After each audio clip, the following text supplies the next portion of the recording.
The following viral story is based on true events, and it's about three night shift workers at a popular fast food restaurant who faced an unexpected threat during their regular shift.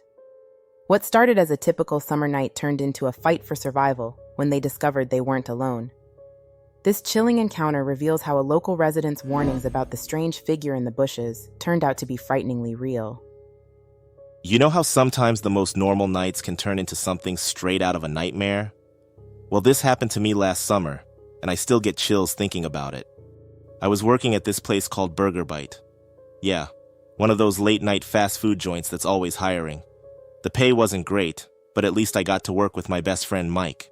We'd known each other since we were basically toddlers. Our parents met when we were 2, and we'd been inseparable ever since. So anyway, this particular night started like any other. Me and Mike clocked in for our usual shift, and we were just going through the motions. You know how it is. But then Henry, our coworker, comes bursting through the door way later than usual. And guys, I've never seen someone look so scared. He was practically gasping for air. He said, "I think something's following me." Mike, being Mike, just laughed it off. He said, "Come on, Henry. Who'd waste their time stalking you?" But something about Henry's face, it just wasn't right. He looked genuinely terrified. I tried to be the voice of reason. I said, "Look, how about I handle the trash runs tonight? You just stay inside, okay?" Henry nodded, but his hands were still shaking. That should have been our first red flag.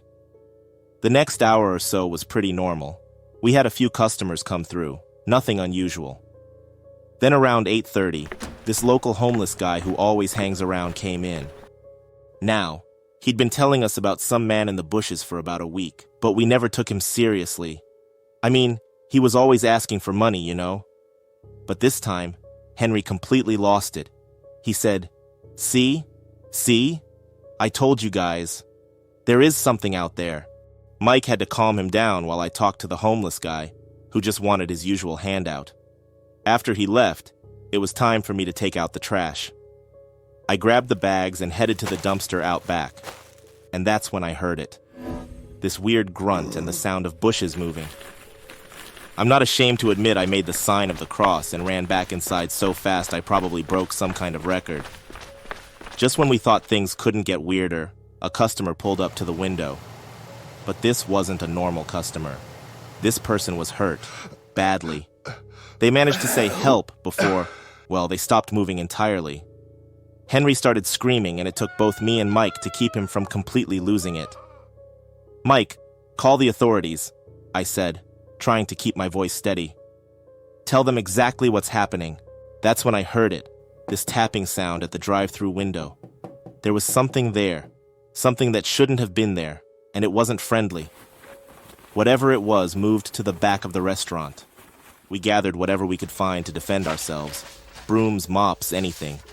Then it hit me, the side door by the bathrooms. But when I went to check it, this figure came charging out. I managed to hit them with my broom and ran back to warn the others. We made a break for it through the back door, and you won't believe this. We found the homeless guy hiding in the dumpster. We didn't stick around to chat, though. We just bolted to my car and got out of there as fast as we could.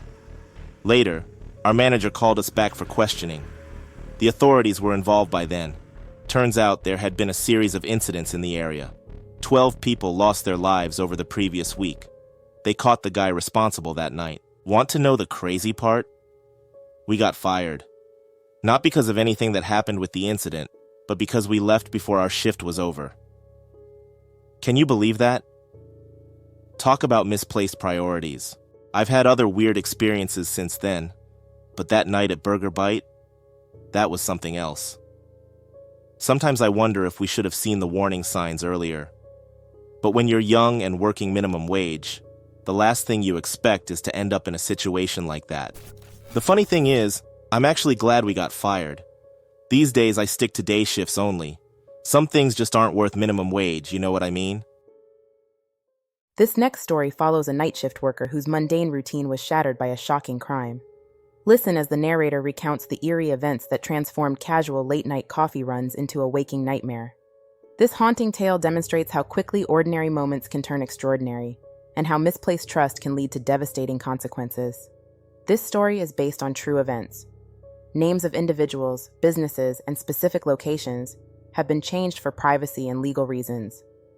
A few years back in my 20s, I worked a late-night cleaning job at a place called Burger Haven.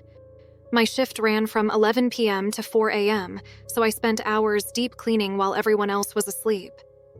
After work, I'd usually stop by Quick Mart for a coffee or swing by a nearby gas station for some caffeine. Let's call the clerk at Quick Mart Lisa. She was in her early 20s and always super friendly. We'd chat while taking smoke breaks, mostly about movies and the occasional bizarre night shift story. It was a nice way to break the silence after being alone all night. On the nights I didn't head to my next job, I'd stop at the gas station where a guy named Jake worked. He was in his mid-20s, and we'd talk about sports and music. Sometimes his friends would join, and we'd hang out until the sun came up. One night, I finished my cleaning early and headed over to Quick Mart to catch up with Lisa before my next shift. As I drove into the parking lot, my heart sank. The place was roped off with yellow tape and police cars were everywhere. I felt a wave of dread as I drove away. The next morning, I heard the news, and it was horrifying. Lisa's life had been taken, and details were sketchy. They took cash and the surveillance tapes, leaving the scene in chaos. The police had no leads. That night, after my shift, I swung by the gas station to see Jake. He looked shaken when I mentioned the news. "Did you hear about Lisa?" he asked, disbelief in his voice. We were both stunned that something like this could happen in our quiet town. We even talked about how we'd react if something strange happened at our own workplaces. It was surreal, you know? Quick Mart was back in business the day after the incident. Life resumed, but I couldn't shake the feeling that I was being watched, especially since I knew I had been on those surveillance tapes. I figured I'd get called in for questioning, but I never did. I kept visiting Jake, and we continued our conversations as usual. About a month later, the news reported that they'd apprehended the person involved. They aired a clip showing 3 individuals in handcuffs. One by one, they showed their faces. The first 2 looked somewhat familiar, but then I saw the third guy. My heart dropped. It was Jake. I was in shock. How could this happen? Jake confessed to everything. It turned out that he and Lisa had been dating, but she wanted some space. When she didn't respond to his calls, he became obsessed. On his days off, he'd watch her from the parking lot, and one night, after seeing her with someone else, he made a terrible decision. He took her life. Jake and his friends had been there to keep watch while he tried to control the situation. He even boasted about the incident, showing off the surveillance footage to people like it was some bizarre film. In the end, they all faced consequences in court, and Jake received a severe sentence that led to the execution of his life. It's a haunting reminder of how quickly life can shift, and how someone you thought you knew can reveal a darker side. I still think about Lisa and how everything could have turned out so differently.